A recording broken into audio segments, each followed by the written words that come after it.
नमस्कार जोहार, मैं अनन्या झा और आप देख रहे हैं न्यूज झारखंड। वक्त हो चला है झारखंड की तमाम बड़ी खबरों को जानने का और उनसे अपडेट होने का।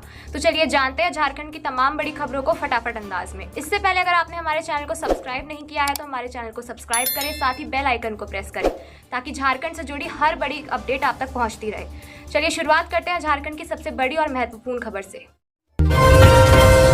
रांची में उग्रवादियों ने क्रशर साइट पर की मजदूर से मारपीट, वाहनों को किया आग के हवाले। बुधवार रांची के ओमर मांझी थाना क्षेत्र स्थित गुंजा गांव में एक दिल दहलाने वाली घटना सामने आई है। यहां उग्रवादियों ने क्रशर साइट पर घुसकर मजदूर के साथ मारपीट की। इसके बाद 2 वाहनों में आग लगा दी। मिली जानकारी के अनुसार 10 उग्रवादी टीपीसी संगठन से जुड़े हुए थे, जिन्होंने एनईपीएल कंपनी के क्रशर में काम कर रहे मजदूर पर हमला किया। इसके साथ एक हाईवा और पोकलेन मशीन को आग के हवाले कर दिया। सभी उग्रवादी छोटे हथियारों से लैस थे। घटना की सूचना मिलते ही पुलिस मौके पर पहुंची और मामले की जांच शुरू कर दी। यह जानने की कोशिश की जा रही है कि इस हमले को टीपीसी उग्रवादियों ने अंजाम दिया है या इसमें किसी अन्य आपराधिक समूह का हाथ है। पुलिस इस मामले की हर पहलू से जांच कर रही है ताकि असल घटनाक्रम का खुलासा हो सके।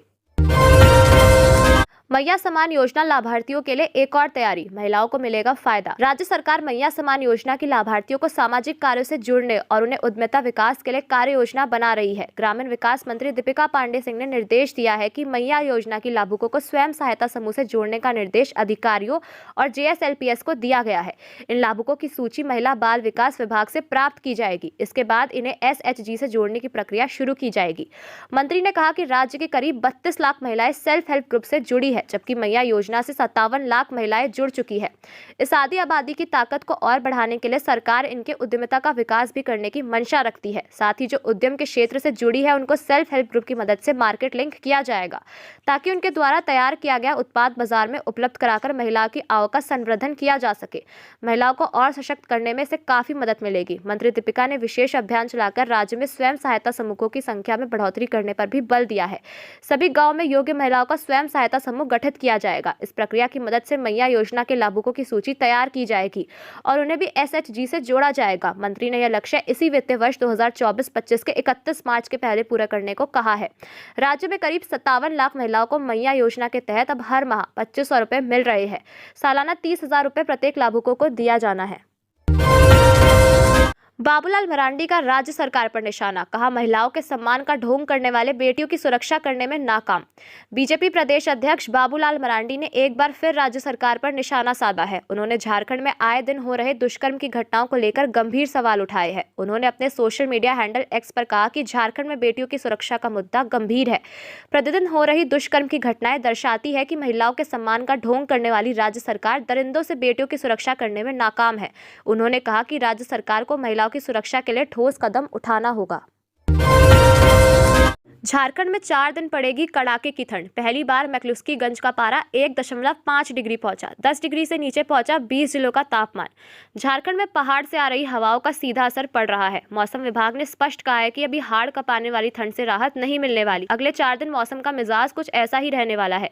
बर्फीली हवा की वजह से राज्य का तापमान अभी अपने सबसे कम स्तर पर पहुंच गया है। राज्य में 20 जिले ऐसे हैं जहाँ का तापमान 10 डिग्री से नीचे चला गया है। केवल 4 जिले ही ऐसे हैं जहाँ 10 डिग्री या इससे अधिकतम तापमान है। रांची के मैक्लुस्कीगंज में एक बार फिर ठंड अपने पूरे शबाब पर है। नए साल में पहली पारा गिरकर 1.5 डिग्री सेल्सियस के आसपास पहुंच गया, जिसके चलते पेड़ झाड़ियों बाहर खड़े छोटे वाहनों पर पड़े ओस की बूंदें बर्फ की तरह लग रही है। गोल्डन गेस्ट हाउस में लगे तापमान मापक यंत्र से गुरुवार को गेस्ट हाउस के निदेशक नेल्सन पाल गोल्डन ने टेम्परेचर नापा। न्यूनतम तापमान 1.5 डिग्री सेल्सियस और अधिकतम तापमान 19 डिग्री सेल्सियस दर्ज किया गया। मौसम विभाग ने कहा कि राज्य में पड़ रही कड़ाके की ठंड अभी जारी रहेगी। उसके बाद फिर पश्चिमी विक्षोभ का असर झारखंड के कई जिलों पर पड़ सकता है। इसके असर से न्यूनतम तापमान एक बार फिर 10 डिग्री सेल्सियस के ऊपर जा सकता है।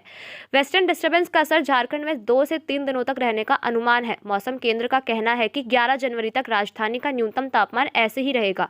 12 जनवरी से आकाश में बादल छाने के अनुमान है। 14 जनवरी तक आंशिक बादल छाए रहने का अनुमान है। देवघर मंदिर में ऑनलाइन पूजा के नाम पर 4.64 करोड़ ठगे। फर्जी वेबसाइट पर 5,100 में दर्शन से लेकर कई पैकेज। 9,117 लोगों ने कराया रजिस्ट्रेशन। देवघर के विश्व प्रसिद्ध बाबा बैद्यनाथ मंदिर में पूजा और दर्शन की ऑनलाइन बुकिंग के नाम पर करोड़ों रुपए की ठगी का मामला सामने आया है। साइबर अपराधियों ने मंदिर में दर्शन पूजन के नाम पर फर्जी वेबसाइट बनाई और अलग अलग पैकेज का झांसा देकर लोगों को ठगते थे। पूरे मामले का खुलासा तब हुआ जब ऑनलाइन बुकिंग कर 5 श्रद्धालु हैदराबाद से पूजा करने देवघर पहुंचे। मंदिर पहुंचकर जब उन्होंने दिए गए नंबर पर संपर्क किया तो बात नहीं हो सकी। इसके सभी मंदिर प्रबंधन कार्यालय पहुंचे। वहां उन्हें पता चला कि मंदिर प्रबंधन की ओर से ऐसी कोई व्यवस्था है ही नहीं। इसके बाद उन्हें ठगे जाने का एहसास हुआ। वहीं मंदिर प्रबंधन भी इस फर्जीवाड़े से हैरान है। इस वेबसाइट पर अब तक 9,117 लोगों ने रजिस्ट्रेशन करा रखा है। वेबसाइट पर सामान्य दर्शन का चार्ज 5100 है। इस तरह से वेबसाइट संचालक ने करीब 4.64 करोड़ की ठगी लोगों से कर ली है। मैट्रिक और इंटर बोर्ड परीक्षा के लिए होगा model test. Jharkhand academic council की मैट्रिक और इंटर बोर्ड परीक्षा से पहले स्कूलों में मॉडल टेस्ट होगा। इसके साथ ही रिमेडियल कक्षाएं भी चलेगी। इससे पहले 10वीं 12वीं के प्री टेस्ट के रिजल्ट के आधार पर छात्रों को ग्रेड दिया जाएगा। इसमें सी और डी ग्रेड वालों पर विशेष फोकस होगा ताकि मैट्रिक इंटर की परीक्षा में उनका प्रदर्शन बेहतर हो सके। इसके लिए स्कूली शिक्षा व साक्षरता विभाग ने निर्देश के साथ SOP जारी किया है। बता दें कि 11 जनवरी से 3 मार्च तक मैट्रिक इंटर बोर्ड की परीक्षा होनी है। शिक्षा विभाग के सचिव उमा शंकर सिंह ने निर्देश में स्पष्ट किया है कि प्री टेस्ट का परिणाम संतोषजनक नहीं है। रिजल्ट बेहतर करने के लिए जनवरी में मॉडल टेस्ट और रिमेडियल क्लासेस का आयोजन किया जाए। अंग्रेजी, विज्ञान और गणित पर विशेष जोर दिया जाए। छात्र छात्राओं के ग्रुप बनाकर उसकी जिम्मेदारी अलग अलग शिक्षकों को दी जाए। शिक्षक सिलेबस का रिवीजन निष्ठा से करे और लगातार बच्चों के संपर्क में रहे। हर विषय के वैसे चैप्टर जिससे अधिक प्रश्न पूछे जाते हैं उसके प्रश्न तैयार कर अभ्यास कराएं। तिरुपति में 91 काउंटरों में 4000 लोग थे। लाइन में लगी महिला बेहोश हुई। गेट खुले, भीड़ बेकाबू हुई, 6 की मौत। आंध्र प्रदेश के श्री तिरुपति मंदिर में बुधवार देर रात 9:30 बजे वैकुंठ द्वार दर्शन टिकट काउंटर के पास भगदड़ मच गई थी। हादसे में एक महिला समेत 6 लोगों की मौत हो गई और 40 लोग घायल हो गए। दरअसल शुक्रवार से शुरू होने वाले 10 दिवसीय विशेष वैकुंठ द्वार दर्शनम के लिए टिकट बांटे जा रहे थे। मंदिर कमेटी ने 91 काउंटर खोले थे। इनमें करीब 4000 की भीड़ थी। इसी दौरान लाइन में लगी एक महिला बेहोश हो गई। इलाज के लिए उसे गेट खोलकर निकाला गया। इस दौरान लोग अंदर घुसने लगे। भगदड़ जैसी स्थिति बन गई जिसमें बीमार महिला की मौत हो गई। एक दिन पहले मंगलवार को तिरुमाला तिरुपति देवस्थानम के कार्यकारी अधिकारी जे श्यामलाल राव ने बताया कि 10 से 19 जनवरी तक वैकुंठ एकादशी पर वैकुंठ द्वार दर्शन के लिए खोले जाने थे। सुबह 4:30 बजे से प्रोटोकॉल दर्शन शुरू होना था। उसके बाद सुबह 8 बजे से सर्व दर्शन शुरू होगा। इसके लिए लोग टोकन लेने के लिए लाइन में लगे थे। इन 10 दिनों में करीब 7 लाख भक्तों के आने जाने की संभावना है। तिलैया में ढाबा संचालक से मारपीट, FIR दर्ज। खाने के पैसे मांगे जाने पर ढाबा संचालक से उलझे। थाने में पीड़ित ने दिया आवेदन। तिलैया थाना क्षेत्र के अशोक होटल के निकट एक ढाबा में बीती रात कुछ लोग द्वारा ढाबा संचालकों के साथ मारपीट की गई। इस घटना में ढाबा संचालक घायल हो गए। मामले की सूचना पाकर तिलैया थाना प्रभारी मौके पर पहुंचे। तब तक मारपीट करने वाले लोग वहां से फरार हो गए। घटना को लेकर पीड़िता अनुपमा देवी ने तिलैया थाने में आवेदन देकर मारपीट करने वालों पर कार्रवाई की मांग की है। घटना की जानकारी देते हुए ढाबा संचालक संतोष सिंह ने बताया कि बुधवार की रात में 3 अज्ञात लोग मेरे ढाबे में आए और खाना खाया। मेरे दिव्यांग बेटे ने खाने के पैसे की मांग की, जिसके बाद उन्होंने पैसे देने से इनकार कर दिया और मेरे बेटे के साथ मारपीट करने लगे।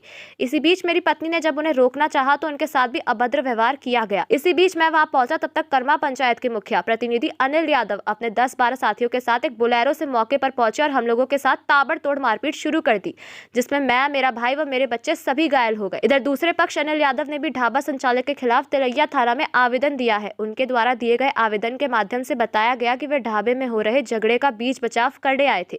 इसी बीच ढाबा संचालक के द्वारा उन्हें बोलेरो गाड़ी का शीशा तोड़ दिया गया और उनके साथ मारपीट की गई। इधर तिलैया थाना प्रभारी ने बताया कि फिलहाल बोलेरो गाड़ी को जब्त कर लिया गया है और मामले की तहकीकात की जा रही है। दहेज के लिए ससुराल वालों ने महिला को 1 महीने तक रखा भूखा। मौत के बाद 3 टुकड़े करके फेंका। धनबाद के BCCL सिनाडी वर्कशॉप कॉलोनी में रहने वाले विवाहिता अपराजिता कुमारी का शव लापता होने के 24 दिनों के बाद मिला है। शव राजगंज इलाके में एक पुल के नीचे बोरे में मिला है। पुलिस ने मृतका के पिता की निशानदेही पर शव की पहचान की। शव पूरी तरह से सड़ चुका था और इससे तेज दुर्गंध आ रही थी। मधुबन पुलिस ने इस मामले में अपराजिता के पिता नीरज कुमार झा, सास शोभा देवी, ससुर काशीनाथ झा, 2 ननद और भगिनी के खिलाफ हत्या, शव छिपाने और पुलिस को गुमराह करने का मामला दर्ज किया है। मिली जानकारी के अनुसार पुलिस ने 4 अपराधियों को जेल भेज दिया है। मृतका के ससुर काशीनाथ झा और भगिनी सृष्टि कुमारी भी अभी फरार है। घटना के संबंध में मृतका की मां गिरीश देवी ने आरोप लगाया है कि अपराजिता को शादी के बाद से ही दहेज के लिए प्रताड़ित किया जाता था। उन्होंने बताया कि अपराजिता को 1 महीने से कमरे में बंद कर खाना पीना नहीं दिया गया, जिससे 10 दिसंबर को उसकी मौत हो गई। साइबर अपराध के प्रति जागरूक होंगे विद्यार्थी। बढ़ते साइबर अपराध को देखते हुए CBSE ने नई पहल की है। बोर्ड छात्रों को साइबर अपराध के प्रति जागरूक करेगा। इसके तहत स्कूलों में जागरूकता कार्यक्रम चलाए जाएंगे। विभिन्न गतिविधियों के माध्यम से विद्यार्थियों को साइबर अपराध से बचाव की जानकारी दी जाएगी। छात्रों के बीच drawing, painting, cartoon, reel making, slogan writing, cyber awareness table, short video, my success story जैसी गतिविधियां होंगी। इस अभियान को चलाने के लिए बोर्ड ने IT मंत्रालय से भी करार किया है। अभियान के तहत छात्रों को बताया जाएगा कि साइबर ठगों से किस तरह बचे। छात्रों को सुरक्षित इंटरनेट के इस्तेमाल के बारे में भी बताया जाएगा। साइबर सुरक्षा पर स्कूलों में प्रतियोगिता के विजेताओं के बीच इनामी राशि का वितरण होगा। पहला इनाम 3,000 रुपये, दूसरा 2,000 और तीसरा 1,000 का होगा। नक्सल प्रभावित 5 जिलों को मिली 35 करोड़ रुपए की विशेष केंद्र सहायता। झारखंड के 5 नक्सल प्रभावित जिलों को विशेष केंद्र सहायता के तहत 35 करोड़ रुपए मिले हैं। अति नक्सल प्रभावित जिला चाईबासा को 15 करोड़ दिए हैं। वहीं बाकी के 4 संवेदनशील जिले गुमला, लातेहार, लोहरदगा और गिरिडीह के लिए 5-5 करोड़ की राशि स्वीकृत की गई है। इसे लेकर गृह सचिव ने आदेश जारी किया है। जारी आदेश में कहा गया है कि किसी प्रकार का अवैध निकासी का उत्तरदायित्व संबंधित जिले के DC का होगा। केंद्र गृह मंत्रालय के मुताबिक झारखंड के पश्चिमी सिंहभूम, गिरिडीह, गुमला, लातेहार और लोहरदगा माओवाद प्रभावित जिले हैं। इनमें पश्चिमी सिंहभूम को अति माओवाद प्रभावित जिले की सूची में रखा गया है। शेष 4 नक्सल प्रभावित जिले को डिस्ट्रिक्ट ऑफ कंसर्न की सूची में रखा गया है। वहीं झारखंड के 6 जिले जहां माओवाद खत्म हो गया है लेकिन वहां दोबारा न पनपे, इसीलिए इसको LT डिस्ट्रिक्ट यानी लेगेसी एंड भ्रष्ट डिस्ट्रिक्ट की सूची में रखा गया है। बच्चों को स्कूल पहुंचाने वाले वैन, ऑटो और ई-रिक्शा की होगी जांच। राजधानी की व्यस्त सड़कों पर स्कूल पहुंचाने वाले निजी वैन, ऑटो और ई-रिक्शा के धड़ल्ले से परिचालन की जांच की जाएगी। सड़कों पर चलने वाले जर्जर स्कूल बसों की फिटनेस और अन्य की जांच हो रही है। इसे दोहराया जाएगा। शहर में भीड़भाड़ वाली सड़कों पर इन वाहनों के लिए 20 किलोमीटर प्रति घंटा स्पीड निर्धारित है। इसके लिए स्पीड लिमिटेड डिवाइस चौक चौराहों पर लगाए जाएंगे। परिवहन विभाग के अधिकारी ने बताया कि शहर में कई अभिभावक अपने बच्चों के निजी वैन, टेम्पो और ई-रिक्शा से स्कूल भेजते हैं। ऐसी स्थिति में जिम्मेदार अभिभावकों के लिए जरूरी है कि सुरक्षा मानकों के अनुसार उस वाहन की जांच करने के बाद ही स्कूल भेजने का निर्णय लें। वाहनों में ओवरलोडिंग के लिए छोटे बच्चों को निर्धारित सीट से 1.5 गुना अधिक बिठाया जा सकता है। रांची जिला परिवहन पदाधिकारी अखिलेश कुमार सिंह ने कहा कि स्कूली बसों और बच्चों को स्कूल पहुंचने वाली निजी वाहनों की जांच की गई है।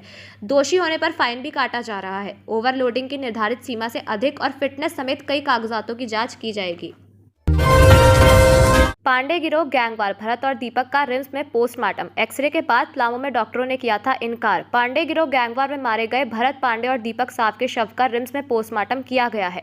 पोस्टमार्टम के बाद दोनों के शव को परिजनों को सौंप दिया गया है। भरत पांडे और दीपक साव की रविवार की रात प्लामो के चैनपुर थाना क्षेत्र के गर्दा में गोली मारकर हत्या कर दी गई थी। बाद में फॉरेंसिक की टीम ने घटनास्थल का जायजा लिया था। दोनों के शव को पोस्टमार्टम के लिए मेदनी राय मेडिकल कॉलेज भेजा गया था। डॉक्टरों ने शरीर में कई जगह गोली का निशान पाया था। उसके बाद शव को एक्सरे के लिए भेजा गया था, लेकिन शव के अंदर गोली नहीं मिली थी, जिसके बाद मेदनी राय मेडिकल कॉलेज एंड हॉस्पिटल ने पोस्टमार्टम के लिए शव को रिम्स भेज दिया था। बुधवार दोपहर बाद दोनों के शव को रिम्स में पोस्टमार्टम किया गया। पोस्टमार्टम के बाद शव को परिजनों को सौंप दिया गया। चैनपुर के थाना प्रभारी श्रीराम शर्मा ने बताया कि भरत और दीपक के शव का रिम्स में पोस्टमार्टम किया गया। मल्टी लेयरिंग ऑफ फायरिंग की बात बोलकर प्लामो के डॉक्टर ने पोस्टमार्टम से इनकार किया था, जिसके बाद शव को रिम्स भेज दिया गया था। भरत और दीपक गैंगवार के मामले में SIT ने जांच तेज कर दी है। शूटरों की गिरफ्तारी के लिए कई इलाकों में छापेमारी की जा रही है। पुलिस इस बिंदु पर अनुसंधान कर रही है कि दोनों के ठहरने की सटीक सूचना किसने अपराधियों को दी है। पुलिस फिलहाल भरत के ड्राइवर समेत कई लोगों से पूछताछ कर रही है। पुलिस पूरे मामले में 11 आरोपियों के खिलाफ FIR दर्ज की गई है। कुजू गुरुद्वारा के प्रधान के घर में चोरी, 5 लाख के जेवरात और नगद उड़ा ले गए चोर। रामगढ़ जिले के कुजू OP क्षेत्र में चोरी की बड़ी घटना को अंजाम दिया गया है। दरअसल कुजू गुरुद्वारा के प्रधान अरविंद सिंह बग्गा के पूरे परिवार के साथ शोभा यात्रा में शामिल होने गए थे। उसी दौरान बंद घर में चोरों ने चोरी की घटना को अंजाम दिया। चोरों ने करीब 5 लाख के जेवरात और 29,000 नगद की चोरी की है। अरविंदर सिंह बग्गा ने बताया कि हमारा पूरा परिवार मंगलवार को गुरु गोविंद सिंह जयंती की शोभा यात्रा में शामिल होने गया था। करीब रात 11 बजे लौटा तो देखा कि घर का ताला टूटा हुआ है। इस संबंध में अरविंदर सिंह बग्गा ने मामले की जानकारी कुजू OP पुलिस को दी। कुजू OP पुलिस घटनास्थल पर पहुंची और मामले की जानकारी लेते हुए छानबीन में जुट गई है। सभी प्रखंडों में 20 से 24 तक लगेगा स्वास्थ्य मेला। स्वास्थ्य मंत्रालय द्वारा संचालित विभिन्न स्वास्थ्य योजनाओं कार्यक्रम को जन जन तक पहुंचाने एवं बीमारियों की रोकथाम एवं स्वास्थ्य सुविधाओं का लाभ पहुंचाने के लिए राज्य के सभी प्रखंडों में प्रखंड स्वास्थ्य मेला का आयोजन किया जाएगा। प्रखंड स्वास्थ्य मेला 1 दिवसीय होगा, जिसका आयोजन 20 से 24 जनवरी के बीच किया जाएगा।